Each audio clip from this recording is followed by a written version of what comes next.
Hello friends, welcome to our channel NSG education. এনএসজি এডুকেশনে তোমাদের সকলকে স্বাগত এবং প্রত্যেককে গুড ইভিনিং। তো আমরা আপকামিং ওয়েস্ট বেঙ্গল পুলিশ এবং ফুড এসআই পরীক্ষা 2023কে লক্ষ্য করে প্রত্যেক অল্টারনেটিভ ডে সন্ধ্যা 6টা থেকে 10টি করে ইংরেজি প্রশ্নোত্তরের প্র্যাকটিস সেট করছি। বিগত কিছুগুলা ক্লাস আমরা অলরেডি করে নিয়েছি জিকে থেকে আলাদা আলাদা সাবজেক্টের ওপর।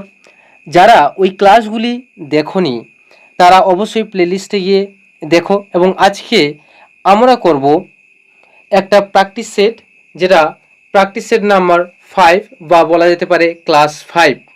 এবং আমরা বিভিন্ন ধরনের অল্টারনেটিভ ক্লাসে বা অল্টারনেটিভ ডেতে আমরা কিন্তু বিভিন্ন ধরনের সাবজেক্ট করিয়ে থাকব, যেরকম যার মধ্যে পড়ছে বিভিন্ন ধরনের এক্সাম, যেরকম যেসব এক্সামগুলো রয়েছে, যেরকম ফুড এসআই, ডব্লিউবি পুলিশ থেকে আরম্ভ করে সার্জেন্ট কলকাতা পুলিশ, কনস্টেবল, তারপর প্রাইমারি টেট, সিটেটেরও কিছু কিছু প্রিপারেশান আমরা দিতে শুরু করব, যদি সেরকম যদি অডিয়েন্স রিটেনশন আমরা পেতে পারি। এবং তাছাড়া যে যে দুটো করে ভিডিও আসতো সেটাকেও আমরা কিন্তু বাড়িয়ে নিতে পারবো। আশা করি এই সমস্ত প্র্যাকটিস সেটগুলি করতে থাকো। অনেক সময় তোমরা অনেক নিয়ম তোমরা হয়তো শিখতে পারবে এবং তোমরা যে প্রিপারেশান বা যা প্রিপারেশান নিয়েছো বা নিচ্ছ সেখান থেকে তোমাদের অনেক প্র্যাকটিস সেট হয়ে যাবে। তো ক্লাসটা শুরু করব তার আগে এনএসজি এডুকেশনে নতুন হয়ে থাকলে চ্যানেলটিকে এক্ষুনি সাবস্ক্রাইব করো, পাশের বেল আইকনটিকে প্রেস করে রাখো প্রত্যেক দিনের গুরুত্বপূর্ণ ক্লাসের নোটিফিকেশান পাওয়ার জন্য। এবং তোমাদের যে অফিসিয়াল আমাদের যে অফিসিয়াল টেলিগ্রাম চ্যানেল রয়েছে, যেটা এনএসজি এডুকেশন নামে, সেই চ্যানেলে অবশ্যই যুক্ত হয়ে যাও এই ধরনের পিডিএফগুলো পেতে। এবং ওই এনএসজি এডুকেশন চ্যানেলটাকে তুমি কি করতে পারো, ইউটিউবেও সার্চ করলে এখন চলে আসছে, এবং টেলিগ্রামে এনএসজি এডুকেশন নামে সার্চ করবে, ওই নামে পেয়ে যাবে ওই ধরনের free PDF, mock test etcetera পাওয়ার জন্য। সো আজকে আর টাইমটাকে ওয়েস্ট না করে আমরা কিন্তু ডিরেক্ট আমরা কি কি যে প্রশ্নগুলো রেখেছি সেই প্রশ্নে চলে যাব। তো সেগুলো একের পর এক আমরা কিন্তু আলোচনা করতে চলেছি। সো তাহলে দেখা যাক কি হয়। প্রথম যে কোয়েশ্চেন সেটটা আমরা আরম্ভ করব, প্রথম দেখো যেটা দিয়েছে,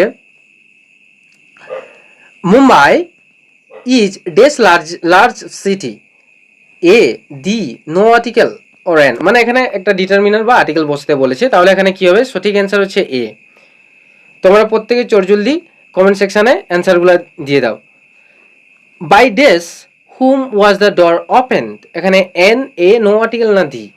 দেখো অ্যাকচুয়ালি বাই হুমের ক্ষেত্রে মানে বাই আর ডেস, এখানে যদি হুম থাকে তাহলে এর ক্ষেত্রে কিন্তু কোনোভাবে আর্টিকেল নেই না।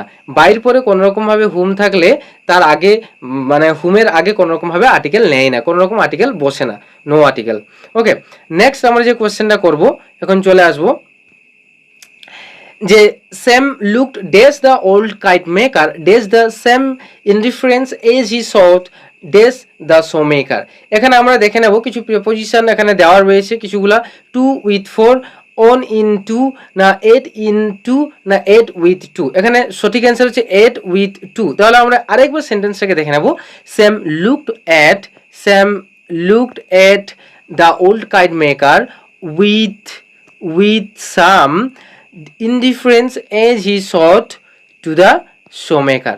ওকে, নেক্সট আমরা চলে যাব এই যে আর্টিকেলের প্রিপোজিশনের যে পার্টগুলো রয়েছে প্রেপোজিশনের, সেগুলো যদি তোমরা যদি চাও তাহলে আমি কিন্তু প্রেপোজিশনের টোটাল ফুল পার্ট কিন্তু একটা দিতে পারি, যেটা অ্যাপ্রোপ্রিয়েট প্রেপোজিশন কোথায় কি কি বসবে বা কিভাবে বসবে সেটাও আমি বলে দিতে পারি। হ্যাঁ, একটা বেসিক আইডিয়া না হলে প্রেপোজিশনের ওপর দেওয়া যাবে যদি তোমাদের যদি ডিমান্ড থাকে। তো নেক্সট আমরা চলে আসবো, যেটা বলেছে যে Shakespeare has written dramas appealing to all people of all ages.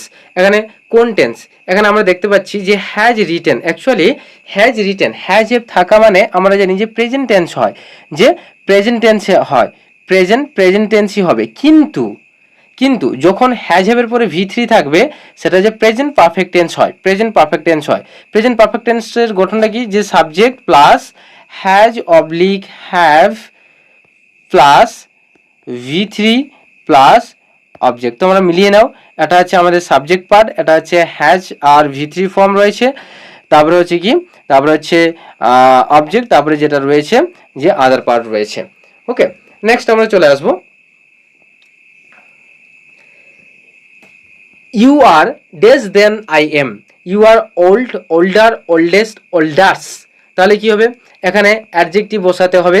তোমরা বুঝতেই পারছো যে অ্যাডজেক্টিভ এখানে বসাতে হবে। এখানে ডিগ্রি থেকে দিয়ে দিয়েছে, ওটা হচ্ছে কি হবে যে ওল্ডার হবে, এটা কম্পারেটিভ ডিগ্রিতে বলেছে যে you are dress than I am, you are older than I am, মানে তুমি হও আমার থেকে অনেক পুরনো। তো এখানে সঠিক অ্যান্সার হচ্ছে ওল্ডার।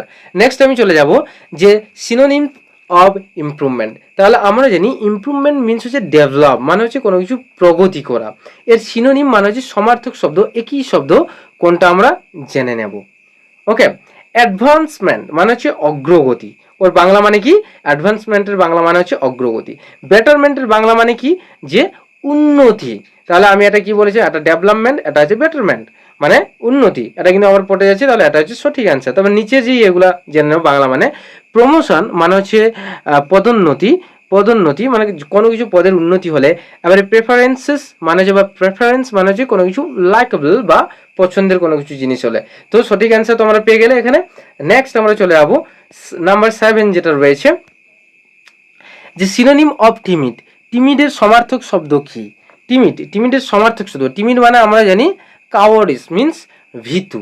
তাহলে এখানে সিনোনিম, আমরা সিনোনিমের যে বাংলা মানেটাও জেনে নিলাম। এবারে ফার্স্ট মানে কি, ফার্স্ট মানে হচ্ছে দ্রুত, স্লো মানে হচ্ছে খুবই ধীর বা আস্তে গতি, মিডিয়াম মানে হচ্ছে মধ্যম গতি যেটাকে বলা যায়, আর সাই মানে হচ্ছে লাজুক। তাহলে ভীতু আর লাজুক প্রায় সেম, প্রায় সেম সমার্থক শব্দটা। ওকে, তাহলে আমাদের সঠিক অ্যান্সার সাই হলো। এবার নেক্সট আমরা চলে যাব যে অ্যান্টোনিম অফ লুসিড। তাহলে লুসিডের বিপরীত শব্দ, এতক্ষণ পর্যন্ত আমরা জানলাম সিনোনিম সমার্থক শব্দ, এরপরে আমরা জানবো বিপরীত শব্দ। তাহলে লুসিডের বিপরীত শব্দ কি। অ্যাকচুয়ালি লুসিড মানে হচ্ছে কি, যে অস্পষ্ট, মানে যেটা যেটা স্পষ্টভাবে দেখা যায় না, যেটা ট্রান্সপারেন্ট নয় বা স্বচ্ছ নয়। যেরকম লুসিড মানে হচ্ছে অস্পষ্ট, আমি তোমাদেরকে সরি ভুল বললাম, লুসিড মানে হচ্ছে পোস্ট। লুসিড মানে কি, যে পোস্ট মানে যেটা হচ্ছে তোমার স্বচ্ছ, কি বললাম, যেটা স্বচ্ছ বা ট্রান্সপারেন্ট। লুসিড মানে কি, যে পোস্ট, কি বললাম, স্পষ্ট। হ্যাঁ, লুসিড মানে হচ্ছে স্পষ্ট, যেটা হচ্ছে ট্রান্সপারেন্ট, যেটা হচ্ছে ট্রান্সপারেন্ট। এখানে ভ্যাগ মানে অস্পষ্ট, এক্সপ্লিসিট মানে হচ্ছে স্পষ্ট, আর এভিডেন্ট মানে হচ্ছে স্পষ্ট, আর যেটা অবভিয়াস মানেও প্রায় বলা যেতে পারে স্পষ্ট। তাহলে এখানে যে মিলটা মিলছে সেটা আছে কি, ভ্যাগ হচ্ছে অস্পষ্ট ওর বিপরীতার্থক শব্দ। নেক্সট আমরা চলে আসবো নাম্বার 9 যে কোশ্চেনটা রয়েছে। তো অ্যান্টোনিম অফ অ্যাপেক্স, অ্যাপেক্সের অ্যান্টোনিম মানে বিপরীতার্থক শব্দ কি। ওকে, এবারে অ্যান্টোনিমের বিপরীতার্থক শব্দ হচ্ছে কি, যে অ্যান্টোনিম অফ অ্যাপেক্সের বিপরীতার্থক শব্দ কি, যে মেরিডিয়ান, আরেকটা আছে নাদির, নাদির মানে হচ্ছে বিরল, হয়েছে বিরল প্রকৃতির, এটা হচ্ছে আর সাবলিমিটি মানে হচ্ছে সাবলিমিটি, আর জেনিত মানে হচ্ছে সাকসেস, যেটাকে বলা যায় সফলতা। তো এর মধ্যে যে অ্যান্টোনিমটা হচ্ছে অ্যাপিক্সের অ্যান্টোনিম হচ্ছে নাদির, হয়েছে বিরল যেটাকে বলা হয়, মানে খুবই কম, আর অ্যাপেক্স মানে মোটামুটি একটা পরিমাণে রয়েছে যেটাকে বলা যায়। স্পেলিং টেস্ট এবারে আমরা দেখে নেবো যে স্পেলিং টেস্ট এভাবেও কোয়েশ্চেন দিতে পারে এক্সামে, যে অ্যাভোর, অ্যাভোর, যে অ্যাভোরের যে স্পেলিংটা কি হতে পারে। অ্যাভোর মানে কাউকে কোনো কিছু ঘৃণা করা, অ্যাভোর। ওকে, ABHOR ওটা হচ্ছে তার সঠিক স্পেলিং। সো আশা করবো আজকের ওই ভিডিওটা প্রত্যেকে ভালো লাগলো, এবং যারা যারা আমাদের এই চ্যানেলে নতুন হয়ে থাকছো তারা অবশ্যই শেয়ার করো, এবং পাশে থাকা বেল আইকনটি অবশ্যই প্রেস করো, যাতে আরও নতুন অনেক কিছু আপডেট পেতে পারো। সো আজকে এই পর্যন্ত। Thank you for watching and thank you for listening. Have a nice day. Tata. Bye bye.